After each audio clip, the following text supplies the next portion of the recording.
24 সাল বিদায় করলাম। ও যুবক ভাইরা, ও মুরব্বী বাবারা, 24 সাল বিদায় করার পর রাত্রি কত বেহাপানা করলাম, কত বাজি ফোটালাম, কত পটকা ফোটালাম, কিন্তু জীবনে একটি বছর যে চলে গেল, আমার জীবনটা অন্যায় করলাম কি ভালো কাজ করলাম, পাপ কি কাজ করলাম কি পূর্ণ করলাম, এই হিসাব কি রেখেছিলাম।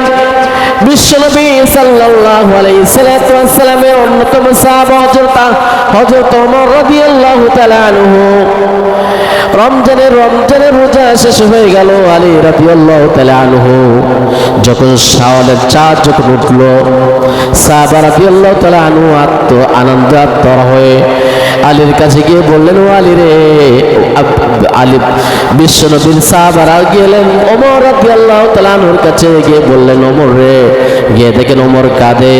ওমর রাদিয়াল্লাহু তাআলা আনহু কাঁদা অবস্থায় দেখে সাহাবারা বললেন, ও আল্লাহর নবীর সাহাবা আমিরুল মুমিনিন ওমর রাদিয়াল্লাহু তাআলা আনহু, তুমি কাঁদতেছো, অথচ আজকের এই দিনটাই হলো আনন্দের দিন। কি দিন? আনন্দের দিন। একটি মাস রোজা রাখলাম, এই তো ঈদ আসলো, তাহলে কি আনন্দ? অথচ আপনি কাঁদতেছেন, কি জন্য আপনি কাঁদেন?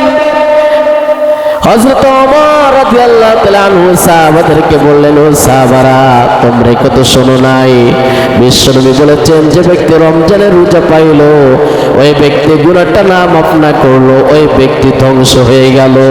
তোমরা কত শোনো নাই?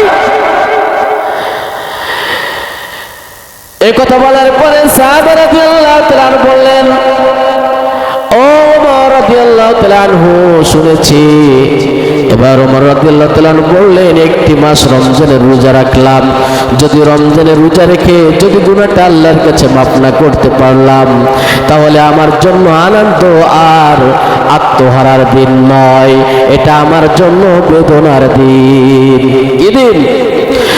কথাটা বললাম এই জন্য, একটি বছর চলে গেল, একটি বছর পার করলাম। পার করার পরে 24 সালে তো এমন রাত্রে এমন ভাবে জীবনটা সাজানো উচিত ছিল, বাজে পটকা না ফুটায় তো অন্তত তাহাজ্জুদের নামাজ পড়া উচিত ছিল কিনা ভাই? ছিল।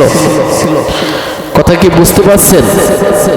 আসলে তো আমরা বোকামির স্বর্গের বাস করছি। যদি নাই করতাম, আপনার আমার জীবনটা কেমনে ভাবে পরিবর্তন করতে হবে, এটা না করে আমরা পরিবর্তন না করে অপরিবর্তন করছি। একটি বছর চলে গেল, একটি বছরের ভিতরে কত মানুষের পরে অত্যাচার করেছি, কার জমি ফাঁকি দিয়ে নিচ্ছি, কার অর্থদণ্ড করেছি, কাকে চল মেরেছি, কার কাছ থেকে ফাঁকি দিয়েছি, কত নামাজ, কত ওয়াক্ত নামাজ বাদ দিয়েছি।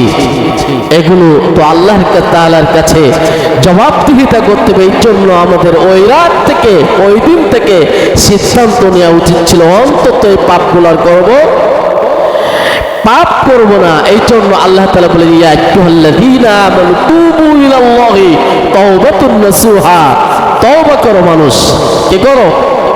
তওবা। তওবার শিখাই দিয়েছেন আস্তাগ, কথা বলেন, আস্তাগফিরুল্লাহ। এটা আমাদের বলা উচিত কিনা? সব সময়, সদা সর্বদাই এমন তওবা। একজন ইমাম আহমদ ইবনে হাম্বল রাহিমাহুল্লাহ, 4 ইমামের ভিতরে উনি একজন অন্যতম ইমাম। ইমাম আহমদ ইবনে হাম্বল যখন বৃদ্ধ মানুষ, উনি বাড়ির থেকে বাইর হলেন কিছু হাদিস সংগ্রহ করার জন্য। কি করার জন্য? কথা বলেন আপনার এই সাইড, কি সংগ্রহ করার জন্য? হাদিস সংগ্রহ করার জন্য। হাদিস সংগ্রহ করার জন্য উনি যখন বাড়ির থেকে বাইর হলেন, সময়টা ছিল শীতের মৌসুম। কি মৌসুম? শীতের মৌসুম। এই শীতের মৌসুমে যখন উনি বাড়ির থেকে বাইর হচ্ছেন, এরপর পথ চলছেন, চলতে চলতে জোহরের আজান হয়ে গেল, এক মসজিদে নামাজ পড়ে নিয়ে নিলেন। এরপর আবার চলতে থাকলেন, আসরের সময় হয়ে গেল, নামাজ পড়ে নিলেন। এরপর আবার চলতে লাগলেন, আবার একটা মসজিদ পেলেন, মাগরিবের সময় গেল, মাগরিবের সালাত পড়ে নিলেন। ইমাম আহমদ ইবনে হাম্বল রাহিমাহুল্লাহ মাগরিবের নামাজ পড়ার পরে মুরব্বী মানুষ চিন্তা করলেন আর সামনের দিকে অগ্রসর হওয়া যাবে না, সামনের দিকে আর অগ্রসর হওয়া যাবে না। উনি মসজিদের ভিতরে একটু হেলান দিয়ে একটু কাত হয়ে হাদিস লেখা শুরু করলেন। ইশার সালাতের আজান শুরু হয়ে গেল। ইশার সালাত শেষ হওয়ার পরে ইমাম আহমদ ইবনে হাম্বল রাহিমাহুল্লাহ চিন্তা করলেন, আহারে এখন তো যাওয়ার কোনো সময় কোনো জায়গা নাই। উনি চিন্তা করলেন রাতটা অন্তত মসজিদে কাটিয়ে নেই। সবাই যখন চলে গেল, চলে যাওয়ার পরে বলেন তো থেকে শেষে যায় কে? মুয়াজ্জিন যায়। শেষে যায় কে? মুয়াজ্জিন। দেখেন বৃদ্ধ মানুষ একজন রয়েছে। মুয়াজ্জিন ওই ব্যক্তিকে বললেন, ইমাম আহমদ ইবনে হাম্বলকে বললেন, চাচা গো চলে যেতে হবে, মসজিদে তালা দিয়ে দেব। এবার ইমাম আহমদ ইবনে হাম্বল বললেন, ও ভাই ও মুয়াজ্জিন, একটু যদি রাতটা এখানে থাকার ব্যবস্থা করে দিতে তাহলে কোনো সমস্যা হতো না। এবার মুয়াজ্জিন বললেন, কমিটি আমাকে পারমিশন দেয় নাই যে আপনাকে রাখবো, আপনাকে চলে যেতেই হবে। এবার ইমাম আহমদ ইবনে হাম্বল রাহিমাহুল্লাহ ওখান থেকে বাইর হলেন, পথ অতিক্রম করলেন। একটা বাজার, ছোট্ট একটা বাজার পেয়ে গেলেন। বাজার পেয়ে যাওয়ার পরে দেখেন এক যুবক একটা চুলের উপরে তাবা দিয়ে রুটি ছেঁকছেন আর বিক্রয় করছেন। কি করছেন? রুটি বিক্রয় করছেন। ইমাম আহমদ ইবনে হাম্বল ওই যুবকের কাছে গেলেন, গিয়ে বলেন, যুবক রে, একটি রাত, এই রাতটা তোমার কাছে কি থাকার ব্যবস্থা হবে? থাকলে কি কোনো সমস্যা হবে? বলে না, সমস্যা নেই, আপনি আসেন। ইমাম আহমদ ইবনে হাম্বল রাহিমাহুল্লাহ ওই যুবকের কাছে গেলেন, ওই চুলার কাছে গেলেন, গিয়ে দেখলেন একটা জিনিস লক্ষ্য করলেন, যুবক যখন আটা দিয়ে পাড়ে দিচ্ছেন তখন পড়ছেন আস্তাগফিরুল্লাহ, আবার যখন খামিতে রূপান্তরিত করলেন তখন পড়ে আস্তাগফিরুল্লাহ। ছোট্ট খামির টুকরা করে যখন করেন তখন বলেন আস্তাগফিরুল্লাহ। এরপরে খামির যখন বেলেন তখন বলেন আস্তাগফিরুল্লাহ। এরপরে যখন ওই রুটিটা যখন তাওয়ার পরে দিয়ে দেন তখন বলে আস্তাগফিরুল্লাহ। রুটি ছাকা হওয়ার পর শেষ হওয়ার পরে যুবক বলে আস্তাগফিরুল্লাহ।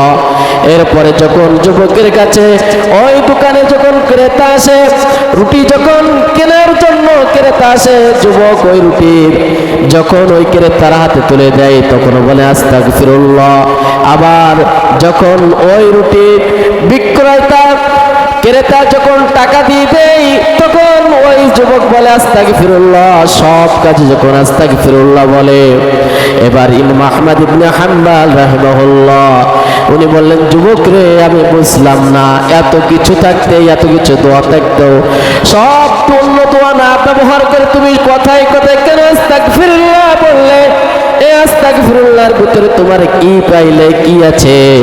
এবার যুবক বললেন, চাচা আপনাকে তো চিনি না, তবে আপনি যেহেতু প্রশ্ন করেছেন আমি উত্তর দিয়েছি।